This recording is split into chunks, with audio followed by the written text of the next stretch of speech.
Becky, I want to start with you.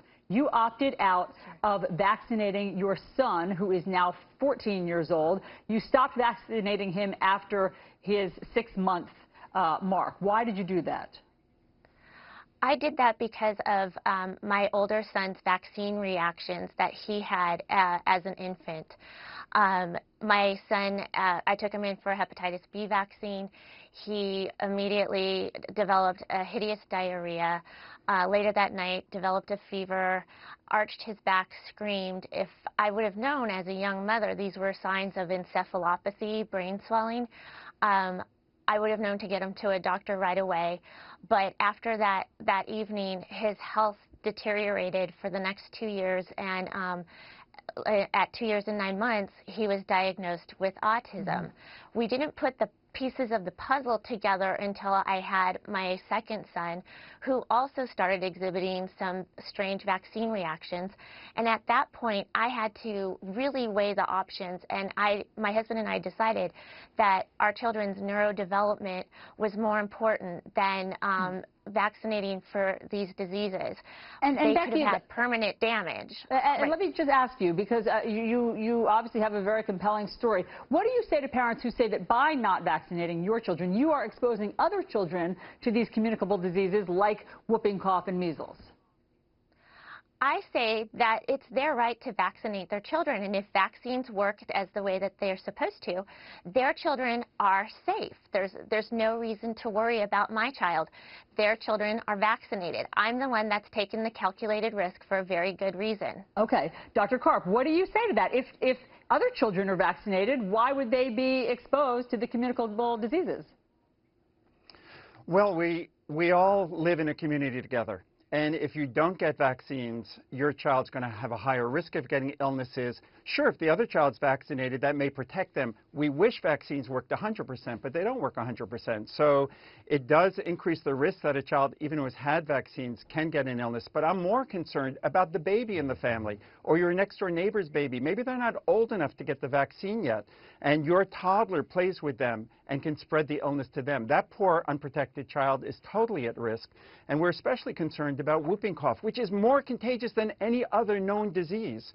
Okay. And so if you live in a farm, I have no problem if you choose not to get the vaccines. But if you're benefiting by living in a community where everyone else is getting vaccinated, and the next baby born on your block is depending on your children getting vaccinated, I think it's your responsibility. And otherwise, I think you're really freeloading on the efforts made and the exposure made by the other families. Okay, Becky, do you want to respond to that? I absolutely want to respond. The problem that my children had is that I took my older son to an immunologist after he was diagnosed with autism. He ran a titer test, and every vaccine that we tested, my son did not develop titers. So even if I continued to vaccinate him, he would still be unprotected, and there's no reason to vaccinate. He did not receive protection from his vaccines. He was vaccinated, but he was not immunized. It didn't lead to immunization. That is such an interesting point, Becky. I'm glad you raised it, because I have here, Dr. Karp, I want to ask you about this, the whooping cough report. This is from the California Department of Public Health. And it talks about this year and how there's been this spike in pertussis, as it's called.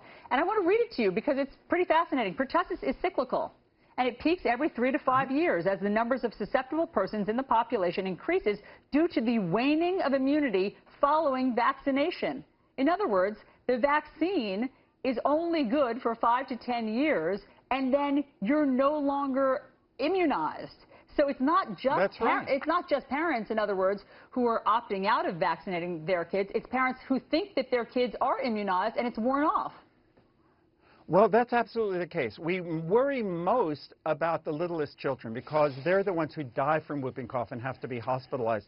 Anyone can get whooping cough, but it turns out to be more of a bad cold, a terrible cough as you get older. This is the crazy thing. We've weakened the vaccine. We were seeing some side effects of the vaccine. So to protect children from side effects, we weakened the vaccine. We made it more purified.